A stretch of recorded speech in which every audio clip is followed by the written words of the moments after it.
subscribe and click the notification bell para updated po kayo sa bagong upload ko.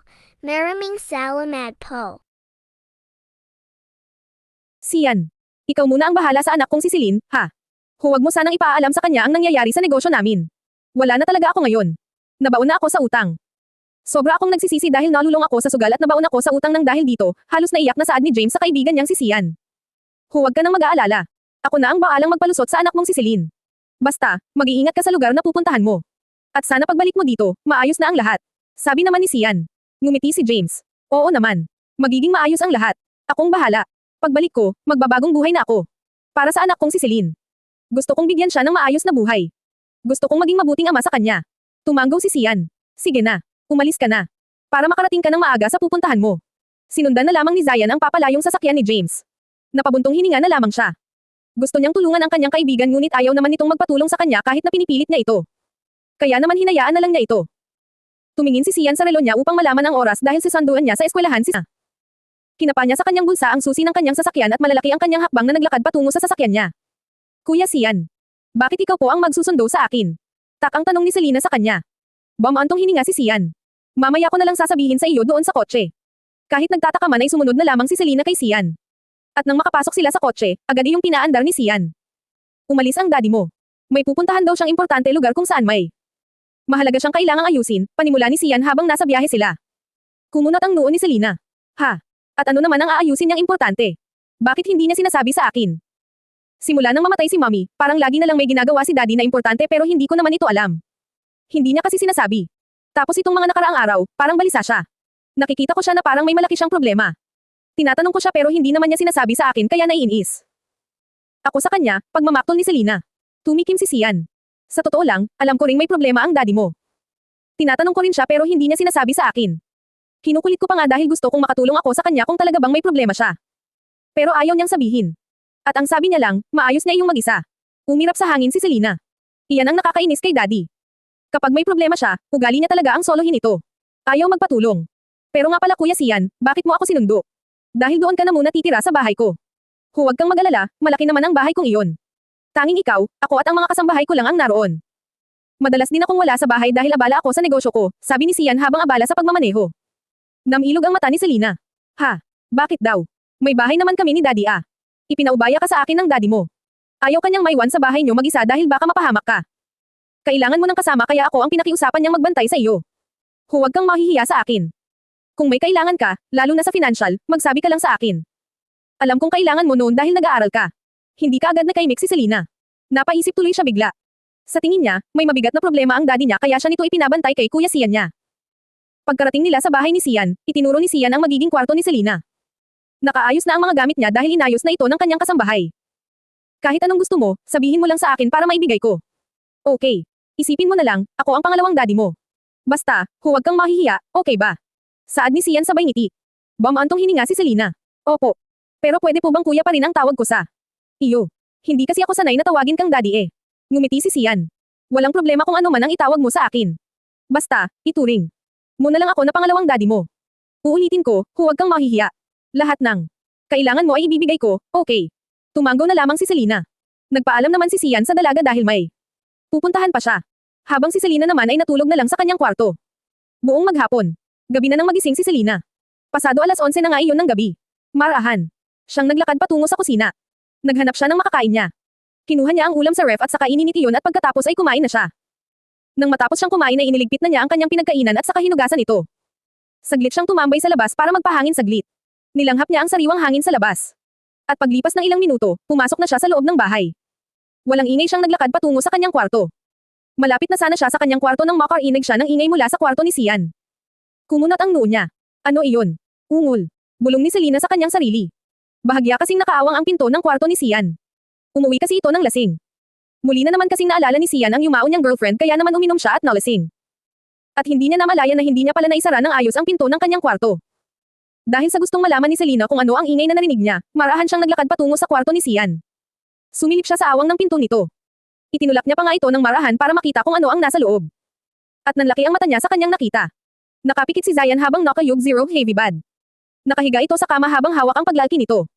Mabilis ang ginagawang pagtaas at pagbaba ng kamay ni Sian habang nakahawak sa kanyang MAHABA at MATIGAS na alaga. Napalunok si Selena kasabay ng pag-init ng kanyang katawan. Ngayon lamang siya nakakita ng ganoon kalaki at kaibi ang pagkalaki sa personal. Freak. Ungol ni Sian habang mabilis na pinaglalaroan ang kanyang alapatga. Hindi maalis ni Selena ang kanyang titig sa pag-K4L4LK ni Sian. Halatang sarap na sarap ang binata sa ginagawa nito. Napalunok ng laway si Selena. At sa mga oras na iyon, naramdaman na lamang niyang NAM4M4 sa na ang kanyang sunflower. Mabilis siyang naglakad patungo sa kanyang kwarto at inilak iyon. Kumabognig mabilis ang kanyang puso. Diyos mio. Ano yun? Tit ba talaga iyon ni Kuya Sian? Pax 3T ang laki. Ang haba at ang taba. Sambit ni Selena sabay kagatlabi. Kinabukasan ay tanghali na nang magising si Selena. Wala naman siyang pasok kaya. Ayos lang na tanghaliin siya. Napasarap kasi ang kanyang tulog sa malambot na kama at malamig na aircon. Mayroon din namang aircon sa kama niya at malambot din naman ito. Pero iba ang pakiramdam niya sa bago niyang kwarto. Kinusot-kusot ni Selena ang mata niya at saka bumangon ng may ngiti sa labi. Iniligpit niya ang pinaghigaan niya at saka lumabas ng kanyang kwarto. Pagkababa niya ng hagdan ay naabutan niyang kumakain si Sian. Tila nag-init ang kanyang pisngi at lumakas ang kabog ng kanyang dibdib. Naalala niya kasi bigla ang nakita niya kagabi. Ang MA4B4 at MAT4B4 nanograms alaga ni Sian. Napalunok ng laway si Selena habang naglalakad palapit sa kusina kung nasaan si Sian. Nang mapansin siya nito, agad siyang initian ni Sian. Good morning, Selena. Mag-breakfast ka na. Nauna na akong mag-almusal sa iyo. Dahil may lakad pa kasi ako ngayong umaga, nakangiting sambit ni Sian sa kanya. Tipid na enti lang ang isinagot ni Selena. Hindi niya kasi magawang titigan sa mata si Sian dahil sa nakita niya kagabi. Napansin naman ni Sian na tila hindi komportable si Selena. Kaya naman kinausap niya ito. Ayos ka lang ba, Selena? Bakit parang hindi ka komportable? Tanong ni Sian sa dalaga habang nakatingin sa mukha nito. Nanlaki naman ang mata ni Selena at hindi alam ang kanyang sasabihin. Pipo. Ayos lang po ako. Siguro naninibago lang po ako. Agad na nag-iwas ng tingin si Selena matapos niyang sabihin iyon. Okay. Hayaan mo. Masasanay ka rin. Hanggat hindi pa bumabalik ang daddy mo. Pwedeng-pwede ka lang na manatili dito. Napakalaki ng bahay kong ito kaya naman. Marami kang pwedeng gawin. Para na rin hindi ka madi-boring. Basta, huwag kang mahihiyang magsabi sa akin, okay. Malambing na sabi ni Sian sabay ngiti. Nagangat ng tingin si Selena at pilit na gawing casual ang kanyang galaw. Upang hindi mahalata ni Sian ang pagkailang niya. Kailan po bababalik si daddy? Tumikim si Sian sabay kamot sa kanyang ulo. Hindi ko rin alam. Wala siyang binanggit sa akin.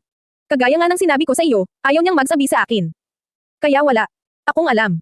Pero pinangga ko naman niya na babalik siya kaagad. Siguro busy lang siya at maraming ginagawa. Tumanggaw-tango naman si Selena. Okay po. Kasi hindi ko siya makontak sa kahit anong social media accounts niya. Pati sa tawag, hindi niya sinasagot.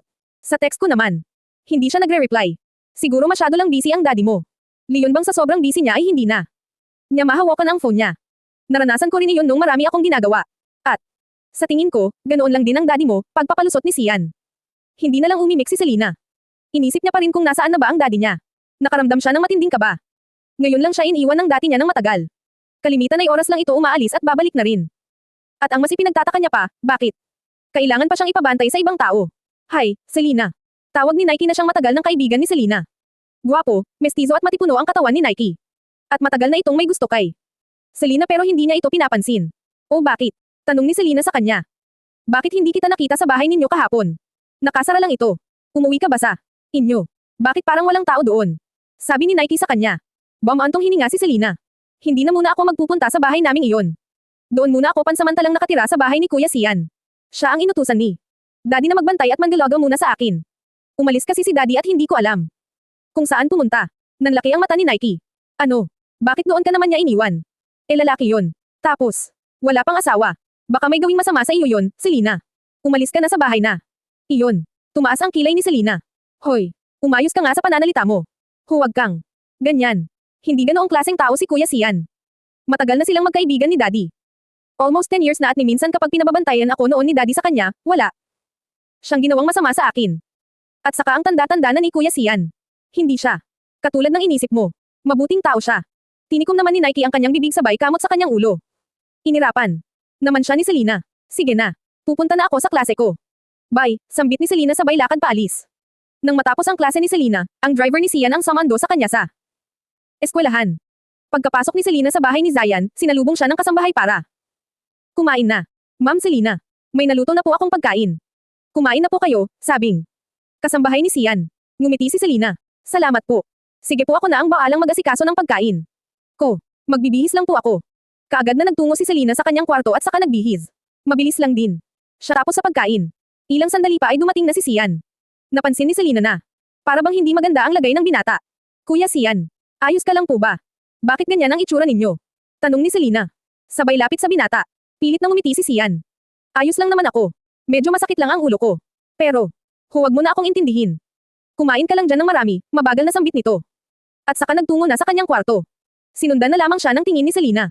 Hindi tuloy maiwasang mag-alala ni Selena para kay Sian dahil ibang-iba ang itsura nito. Para bang hinang-hina. Namumulaang. Mukha nito patilong. Nang matapos maghugas si Selena ng kanyang pinagkainan ay nagtungo na siya sa kanyang kwarto. Nanonood siya ng movie sa kanyang cellphone. Sa kanyang panonood. Hindi niya namalayan ang oras. Gabi na pala kaya naman lumabas na siya ng kanyang kwarto. Ate, kumain na po ba si Kuya Sian? Tanong niya sa isang kasambahay. Umiling ang kasambahay. Hindi pa nga po. At sa tingin ko, may sakit si Sir. Kapag may sakit kasi si Sir, hindi po siya kumakain.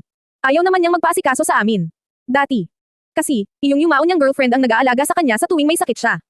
At, ngayong wala na ito, wala nang nag-aalaga sa kanya at ayaw naman din niyang magpaalaga. Sa iba. Napatango na lamang si Selena. Naghanap siya ng bimpo pamunas at maliit na palanggana. Nilagyan niya ito ng tubig para panasan si Sian. Marahan siyang kumatok sa kwarto ng binata. Hindi naman ito naka-elk kaya nakapasok siya sa loob. Nakita niyang mahimbing na natutuloy ito. Hinawakan niya ito sa noo. Hala, ang init. Bulaslas ni Selena kaya agad siyang kumilos. Pinunasan niya ng basang bimpo ang mukha ni Zayan. Nilagyan niya rin ng basang bimpo ito sa noo.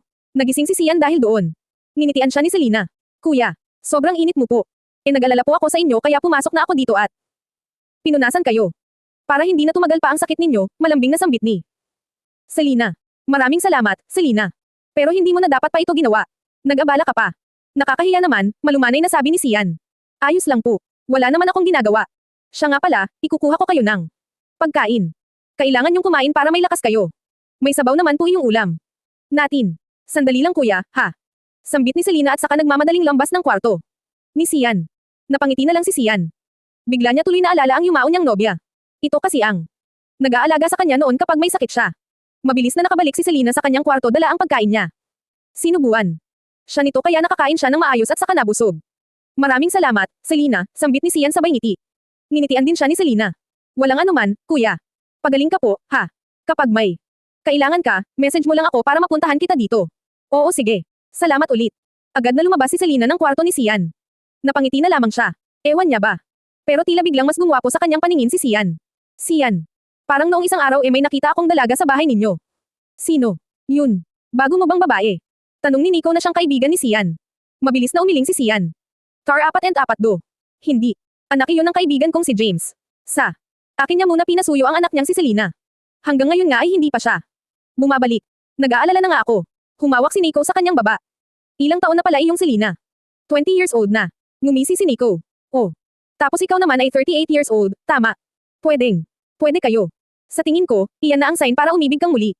Ganyan na ganyan dati. Ang nangyari sa lolo ko noon. Sa kanya raw dato ipinabantay si lola ko hanggang sa nagkaibigan sila at nagkatuluyan. Jigo. Huwag kang ang magsalita ng ganyan. Ayokong madaliin ang sarili ko. Ayokong maghanap ng babae na magmamahal sa akin. Gusto ko, kung darating man, edi dumating ng kusa. Hindi iyong maghahanap ako. At isa pa, napakabata ni Selena para sa akin. Halos kalahati na ng edad ko ang agwat namin. Tatay na ang dating ko sa kanya, sabi. Naman next iyan. Mahinang tumawa si Nico. Yung iba nga dyan, iyong babae ay nasa 20 lang at ang lalaki ay 50 plus na. Pero masaya naman sila. Sabi nga, di ba, age doesn't matter.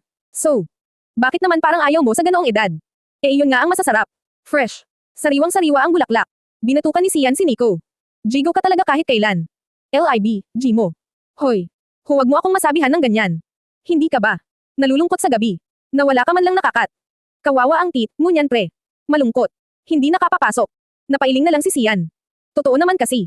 Pero inilalabas niya lang iyon sa babaeng mahal niya. Hindi kung kani-kanino. Bigla. Niya tuloy naisip si Selena. At naalala niya ang magandang hubog ng katawan nito. Malaking. DIB, matambok na PUWET at malit na baywang. Perfect body ika nga. Umuwi ng tanghali si Sian dahil natapos naman niya ang mga kailangan niyang tapusin. At saka gusto niya rin talagang magpahinga. Malakas ang ulan habang nasa biyahe. Siya. Ipinagbukas siya ng kanyang mga kasambahay ng gate. Paglabas niya ng kaniang sasakyan, naabutan niya si Selena na naliligo sa ulan. Nakasuot ito ng malaking t-shirt na puti na may manipis na tela. Kitang-kita ang suot na BRA ni Selena at ang malusog na DIB. nito. At sa P4G1T4N ng hita ng dalaga, Bomb 4B4 Catals ang pempem nito. Perlas na matambok na. Parang isang monay. Napalunok si Sian sabay iwas ng tingin. Agad siyang pumasok sa loob ng kanyang bahay. Mabilis siyang dumiretso sa kwarto at nagbihis. At dahil nabasa siya ng ulan, naligo na siya. Hindi niya alintana ang lamig ng tubig dahil nag-iinit ang kanyang katawan dahil sa kanyang nakita. Freak. Mura niya nang maalalang muli ang katawan ni Selena. Matagal din siyang nanatili sa banyo bago naisip ang maligo na ng ayos at saka magbihis. Pagkalabas niya ng kwarto, naabutan niya sa sala si Selena. Nakasuot ito ng vestide na nahapit sa katawan nito. Kaya naman bakat na bakat ang magandang hubog ng katawan ng dalaga. Masayang nanonood ng nakatatawang palabas ito. At nang mapansin siya ni Selena, nginitian siya nito. Hi, Kuya Sian. Bakit po pala ang aga ninyo umuwi? Tanghali pa lang, nga pala. Kumain na po kayo. May pagkain na po, magalang nasabi ni Selena. Umupo si Sian sa tapat ni Selena. Natapos ko na kasi iyong mahalagang inasikaso ko. At gusto ko kasing magpahinga kaya umuwi ako ng maaga total wala rin naman akong gagawin. At hindi pa naman ako nagugutom. Ano pala ang pinanonood mo? Romance comedy na love story. Natatawa ako sa babae. Walang hiya, ani Selena na. Itinoon na ang paningin sa TV. Tumingin na rin doon si Sian at saka nagsimula ng manood. Ngunit hindi sinasadyang. Napatingin siya sa hita ni Selena. At nanlaki ang mata niya nang itaas ni Selena ang isa niyang binti. At dahil nakasuot ito ng bestida, nakita ni Sian ang PANTY ni Selena pati na ang M at AMB okay na pag KABAB, ito. Napalunok si Sian ng kanyang laway at mabilis na napatayo. Nagulat naman si Selena. Kaya siya napatingin kay Sian. Kuya Sian, ayos lang po ba kayo? Tak ang tanong ng dalaga kay Sian. Pakiramdam ni Sian ay nag-iinit na ang mukha niya. Wala. Ayos lang ko. Teka. May one muna kita, saad ni Sian at saka nagmamadaling umakyat ng hagdan patungo sa kwarto nito. Nangunot naman ang noo ni Selena. Kaya naman umakyat din siya ng hagdan at nagtungo sa kwarto ni Sian. Itinapat niya ang kanyang tainga sa pinto ng kwarto ento. At nanlaki ang mata niya nang makarinig siya ng ungol. Freak. Sambit ni Sian habang Janosh, KO ang kanyang alaga. Bumilis ang tibok ng puso ni Selena nang makarinig siya ng ungol. Takting yan. Nag-JK na naman ba si Kuya Sian? Pinakinggan pa ni Selena ang ungol ni Sian hanggang sa makaramdam siya ng pag-init sa kanyang katawan. Agad siyang bumaba ng hagdan at saka ibinaling ang atensyon sa panonood. Ngunit hindi nawala ang pag-init ng kanyang pakiramdam kaya naman nagtungo na lang siya sa kanyang kwarto. Wala pang experience si Selena sa pakikipagtalik. Pero tila iba ang epekto ni Sian sa kanya. Ano ba, Selena? Matanda na Kuya Sian mo. Kasing edad na siya ng daddy mo pero bakit ka naaakit sa kanya? Suwi ni Selena sa kanyang sarili. Dahil sa pag-iinit ng katawan ni Selena ay naisipan niyang maligo. At habang naliligo siya, nanlaki ang mata niya nang makakita ng ipis. Nagsisigaw siya sabay takbo palabas ng kanyang kwarto. Natarante naman si Sian nang marinig ang sigaw ni Selena. Agad niyang isinuot ang kanyang short at saka lumabas ng kanyang kwarto. Nanlaki ang kanyang mga mata nang makita ang hubad na katawan ng dalaga. Ay! Hiyaw ni Selena sabay takip sa kanyang dibdib at perlas. Napalunok naman si Sian at pagkatapos ay hinubad ang suot niyang damit at saka ito inabot kay Selena. Tumalikod siya para hindi makita ang katawan ng dalaga. Agad namang isinuot ni Selena ang t-shirt ni Sian. Napakagatlabi siya dahil sa ganda ng katawan ni Sian. Kuya. Okay na po, malumanay na sambit ni Selena. Humarap sa kanya si Sian. Bakit ka ba sumisigaw? Anong nangyari sa iyo? Kasi po may ipis sa banyo. Takot po kasi ako sa ipis nahihiyang sambit ng dalaga. Ganoon ba? Okay sige. Papatayin ko ang ipis na iyon, saad ni Sian at saka pumasok. Nasa kwarto ni Selena. Pinatay nga ni Sian ang ipis. Nagpasalamat naman si Selena sa kanya. Bumalik na sa kanyang kwarto si Sian. At bigla niyang naalalang muli ang HUBAD na katawan ng dalaga. Napakaganda ng katawan ni Selena. Kaya naman muling N4N1 gas ang alaga ni Sian. Ibinaba ni Sian ang kanyang suot na salawal at saka hinawakan ang M41 gas niyang tit. Hinagod-hagod niya ito hanggang sa mabilis na siyang nag-J-K0L. Habang inisip ang HUBAD na katawan ng dalaga. Samantalang si Selena naman ay marahang hinahaplos ang kanyang DIB habang inisip na ginagawa iyon sa kaniya ni Sian. Kuya Sian. Sige pa. Sambit ni Selena habang ang isang kamay niya ay abala sa pagkalikot sa kanyang pa-GKABAB asterisk Ipinaapatsok niya ang isa niyang daliri sa kanyang BUTAS. Mabagal lang ang ginawa niyang paglabas-pasok doon. At nakikiliti siya sa kanyang ginagawa. Naisip niya bigla na paano na langkong isang tit na malaki ang papasok sa kanyang pem. Siguro ay mas masarap ang dulot nun. Ilang sandali pa ay nilabasan ng KATAS si Selena. Napasinghap siya ng hangin at mabilis na naligo. Matapos niyang magbihis, muli niyang naalala ang pinkish at malaking tit ni Sian. Hay nako, Selena. Tumigil ka sa pagnanasa sa Kuya Sian mo. Suwi niya sa kanyang sarili sabay taklab ng kumot. Hoy bruha ka. Bakit hindi mo kaagad sinabi sa akin na sa ibang bahay ka na pala? Nakatira. Doon sa best friend ng daddy mo. Si Kuya Sian. Tinang isa na sana all. Alam mo bang? Crush ko yun.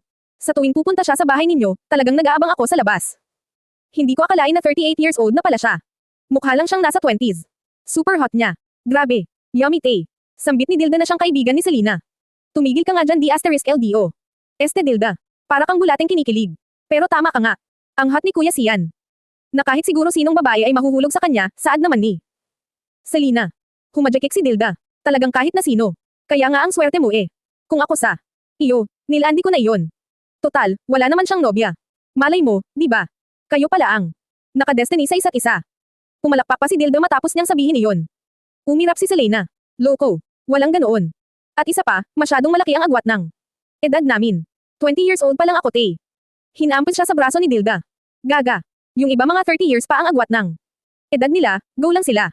Wala naman sa edad yan B. Nasa tit asterisk yan. Natawang bigla si Selena. Ha? Anong nasa tit? Ngumisi si Dilda. Tingin ko palang talaga ay malaki ang tit ni Kuya Sian. Palagi ba? Namang may bumabakat na bukol sa pants niya. Walang palya dahil napapatingin talaga. Ako doon kapag nagpupunta siya sa inyo. Parang ang sarap ng ISUBOE. Pakiramdam ni Selena ay nag-init ang mukha niya. Bigla niya kasing naalala ang araw na makita niya ang Mal 4K1 nanogram alaga ni Sian. Buwisit ka talaga. Bakit ka ba ganyan? Eh di ba may jowa ka na? Para ka nang nagtataksil kapag ganyan ka. Syempre, naaakit ka kasi sa tit ng iba kaya parang pagtataksil. Na rin yun, tumatawang sabi ni Selena. Wala na kami ng jowa ko. Pangit niya. Nakakaurat kasi. Wala pang 5 minutes, T** nang. Isa na nil 4B4 san na agad. Wala man lang thrill eh. Hindi man lang pinaabot ng 10 minutes ta. 15 minutes. Bitin na bitin ang B**L4T ko. Tapos madali pa mapagaod.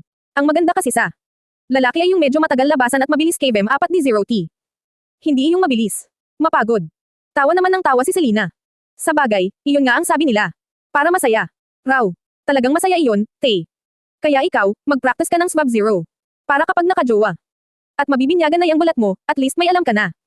Para happy lang ang BL40. Pero kung ako sa iyo, di ba V1 organ ka pa? Kay Sian mo na lang ibigay yan. Kaysa mativisok ka. Panang ibang lalaki dyan na pangit at di naman masarap. At least, di ba, hindi ka nalugi at wala ka pang pagsisisihan kung kay Sian mo ibibigay ang blat mo, saad ni Dilda sabay. Tawa. Napangisi si Selena. Teka. Pag-iisipan ko pa. Para kasing ang landotay ko naman. Masyado. Hay nako. Mas mahirap ang tumanda ng walang alam sa dilig. At saka mas mainam na. Malandotay ka. Hindi ka naman nanlalandi ng may sabit eh. Sa totoo lang kasi, ayos lang. Lomandi ng human D. As long as yung nilalandi mo ay single. Okay. Walang problema. Doon. At saka iba pa rin ang may dilig. Nakagaganda ng balat. Talaga. As in gaganda ang kutis ko. Nanlalaki matang sabi ni Selena. Agad na tumanggo si Dilda. Oo. As in talaga. Kaya nga magpadilig ka na dyan kay kuya. Siyan mo. Para maranasan mo ang langit. Masasarap pa naman bibim 4 ang may edad na. Marami na kasi yung experience kaya maglalawa talaga ang B**lat mo sa sarap. Natawa na lamang si Selena. Naisip niya tuloy bigla si Sian. Ewan niya ba, simula nang makita niya ang malaking tit, ni Sian ay palagi na niyang iniisip ito. At tila ba nabuhay ang B0G niya sa kanyang katawan na dati naman ay hindi siya nagnanasa sa isang lalaki. Pagka-uwi ni Selena ng hapon sa bahay ni Sian, naabutan niya itong may binabasa sa sala. Nakasuot ito ng salamin sa mata habang nakatopless. At dahil doon, tila naging hot. Daddy para kay Selena si Sian. Selena, oh, bakit nakatayo ka lang dyan? Halika na dito sa loob. Kumain ka na. Sambit ni Sian nang mapansin ang dalaga. Peace naman. Binubusog ko pa nga ang mata ko. Ang ganda ng view eh. Sige po, di daddy, nauutol na sambit ni Selena. Namilog naman ang mata ni Zayan. Tila iba ang naging dating sa kanya ng pagkakasabi ni Selena ng daddy. Na para bang na makapanindig balahibo iyon at mapang-ak. Di daddy. Wow, ang sarap naman pakinggan. Sabi ni Sian at saka alang-enang ngumiti. Choke me, daddy. Nanatili lang nakatingin si Selena kay Zayan. At hindi niya namalaya ang nakatingin na pala siya ng matagal sa matipunong katawan nito. Hala ang cute ng ot, angle parang ang sarap nilaan ng yuting ni Daddy Sian. Selena, ha, halika na sa loob. Ipaghahanda na kita ng pagkain mo, sambit ni Sian. Sabay kamot sa ulo. Tila nailang kasi siya sa paraan ng pagkakatingin ni Selena sa kanyang katawan. Na, para born pinagnanasaan siya ng dalaga. Pero may parte sa kanya na tila natutuwa dahil may pagnanasa siyang nakikita sa mata ng dalaga. Agad na nagtungo si Selena sa kanyang kwarto. Nagsuot siya ng sando at saka maikling short na hapit sa kanyang matabang hita. Nagmistulang panty na nga ang short. Nasuot ni Selena. At nang pagbaba niya ng hagdan, napalunok si Sian nang makita siya. Napaka-sexy kasi ni Selena. Kitang-kita ang malusog nitong D1B na.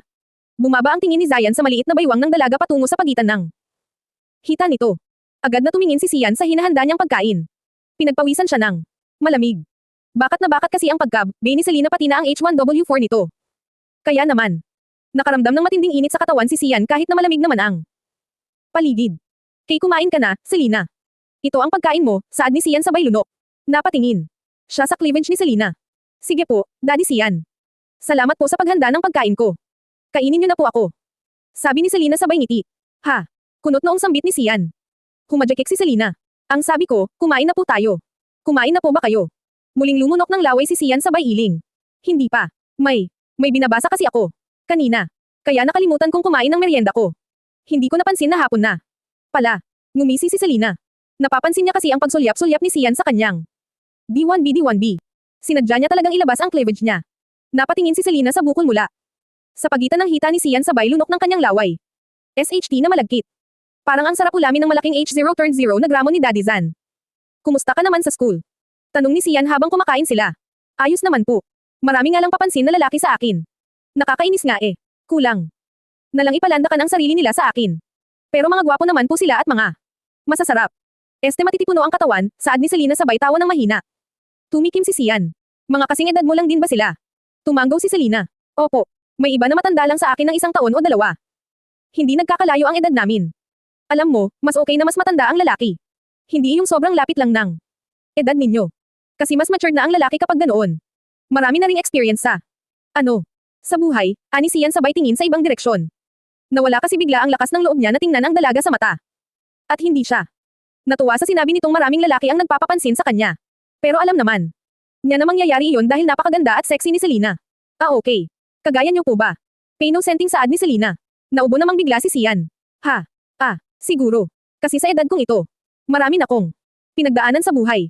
Marami na akong alam. At talagang matured na, ani Sian sabay. Tawa ng mahina. Tumawa rin si Selena ng mahina. Okay po. Hayaan nyo, hindi ko naman sila pinapansin eh. At siguro tama po kayo, mas okay nga na mas matanda ang lalaki. Siguro. Maghahanap na lang ako ng lalaking mas matanda sa akin. Tumikim si Zayan. At bakit maghahanap ka pa? Namilog ang mata ni Selena. Kasi. Wala namang lalaking matanda sa amin sa school. Kaya ayon, maghahanap na lang ako ng lalaking mas matanda sa akin. Kasi balak ko na rin pong magkaroon ng boyfriend. Bumaling si Sian sa kanyang pagkain. Huwag ka nang maghanap. Mayroon naman kasi dyan na nasa paligid mo lang. Sambit niya nang hindi nakatingin kay Selena. Ngumisi si Selena ng mapanloko habang nakatingin kay Sian. Mukhang ang sarili niya ang tinutukoy niya. Bigla tuloy kinilig ang kipay ko. Mabilis na lumipas ang mga araw, naging komportable na sa isa't isa sina Sian at Selena. Parehas silang may pagnanasa sa isa't isa pero parehas din silang nagpipigil. Siguro. Kahit sino naman ay magkakaroon ng pagnanasa sa gwapong si Sian. Nasa edad nitong 38 years old, hot and drop-dead gorgeous ang dating nito. Samantalang si Selena naman, sa edad na 20 ay full develop na ang maganda nitong katawan.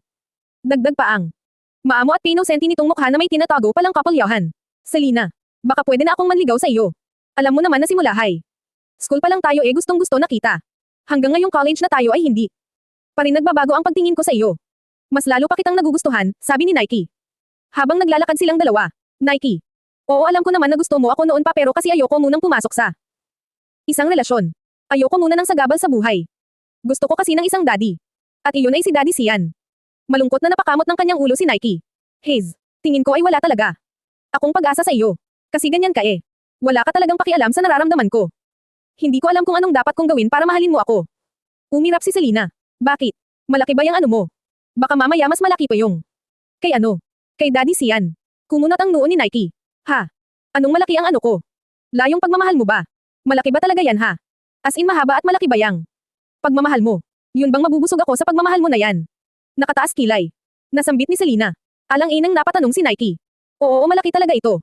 Noon pa man ay ikaw lang ang minahal ko kaya nga hindi ako nagkaroon ng ibang babae sa buhay ko dahil gusto ko ay ikaw lang. Napangiwi si Selena. Ewan niya ba pero bigla siyang nawalan ng interes sa halos kay dad niyang lalaki. Naisip niya kasi bigla ang sinabi ni Sian na iba magmahal ang hindi kay dad. Na mas maganda kung magmamahal siya ng mas matandang lalaki. Mas matured. Mas may experience. Lalo na sa kama. Napangiti tuloy bigla si Selena. Nagtaka namang tumingin sa kanya si Nike at inakala na napapangiti si Selena nang dahil sa kanya. Hahayaan mo na ba akong ligawan ka? Promise. Hindi kita sasaktan. Mamahalin kita ng totoo. Ikaw lang ang magiging babae sa buhay ko. Umirap si Selena. Ay pass. Gusto ko yung lalakawan ako at sasakyan. Sasaktan. Sige na, bye na Nike. Sambit ni Selena at saka nagmamadaling tumakbo palayo. Samantala, hindi naman makapag-focus sa kanyang ginagawa si Sian. Inisip niya kasi. Bigla si Selena. At inisip niya rin ang lalaking patay na patay kay Selena. Isang beses kasi ay. Naisipan niyang sunduin si Selena sa school nito at nakita niya ang isang lalaki na wagas. Kung magpapansin kay Selena, bigla tuloy siyang nakaramdam ng inis. Sian, bakit ganyan ang itsura mo? Para kang Banes o ano, saad ni Nico sabay upusa. Harapan ni Sian. Mabilis na umiling si Sian sabay sapo sa kanyang noo. Wala ito. May naisip lang. Ako na nakababanaz. Palusot ni Sian. Ngumiti si Nico. Kilala kita, Sian. Hindi ka basta magkakaganyan kung hindi talagang. Nakababanaz ang naisip mo. At ano naman yun? Huwag mong sabihin na magtatago ka sa akin ng sikreto. Magtatampo talaga ako sa iyo. Mariing napapikit si Sian. Nahihiya kasi siya. Nahihiya siyang sabihin sa kanyang kaibigan na si Nico ang dahilan kung bakit siya nababanaz. Ano? Sige, ha? Magsisikretuhan na lang pala tayo dito. Nagbago ka na, Sian, sambit ni Nico na nagkunwaring nagtatampo. Bumantong hininga si Sian. Tungkol ito kay Selena. Namilog naman ang mata ni Nico. Oh, ano namang problema? Bakit nababanaz ka? Diyan. Tumikim si Sian. Noong isang araw kasi ay naisipan kong sunduin si Selena sa kanyang school. Tapos may nakita akong lalaki na wagas kung magpapansin sa kanya. At sinabi sa akin ni Selena na ang lalaking yun ay matagal nang may gusto sa kanya. Yun. Tila halimaw nang umisi si Nico. Pawag mo bang sabihin nagseselos ka sa lalaking? Kumamo muna sa kanyang ulo si Sian bago tumango. Natawa naman si Nico sabay. Palakpak. Nico. Yawn. Sinasabi ko na nga ba't maaakit ka rin kay Selena? Unang kita ko pa lang sa dalagang iyon, sa bahay mo, naisip ko kaagad na maaari kang magkagusto sa kanya. Lalo, pat kayong dalawa lang ang nasa bahay mong yun. At isa pa, ang katawan ni Selena ay hindi akma sa edad niya. Kung titingnan mano parang nasa edad 25 years old na. Siya. Matured siya kung tingnan kaya naman bagay na bagay kayo. Nakangiting sambit ni Loco. Pero hindi talaga kasi pwede Anak siya ng best friend kong si James. At saka, ipinaubaya niya sa akin ang anak niya. Na para bang ako dapat ang maging pangalawang daddy niya. Hindi layong parang sasamantalahin ko ang pagtira niya sa bahay ko. At sa totoo lang, nahihirapan akong iwasang makaramdam ng pagnanasa kay Selena. Far ang sa tuwing lalapit siya sa akin ay bigla na lang nabubuhay ang init ko sa katawan. Na, kahit anong pidyo ko ay hindi ko magawang pigilan, sambit ni Zion sabay hawak sa kanyang noo. Tinapik siya sa balikat ni Nico. Huwag mo kasing pigilan. Hayaan mo. Alam mo, kung ako sa iyo, inaakit ko ng paimpal yang si Selena. Sa edad niyang yan, mapusok yan at marupok. Mahinang tumawa si Sian. Sok. Parang ang sama ko naman noon. Nakatawan lang ang habol ko sa kanya. Umiling si Nico. Hindi mo masasabing katawan lang ang habol mo sa kanya, Sian. Iba. Ang nakikita ko sa mga mata mo. Baka mamaya, kapag natikman mo na siya ay mabaliw ka.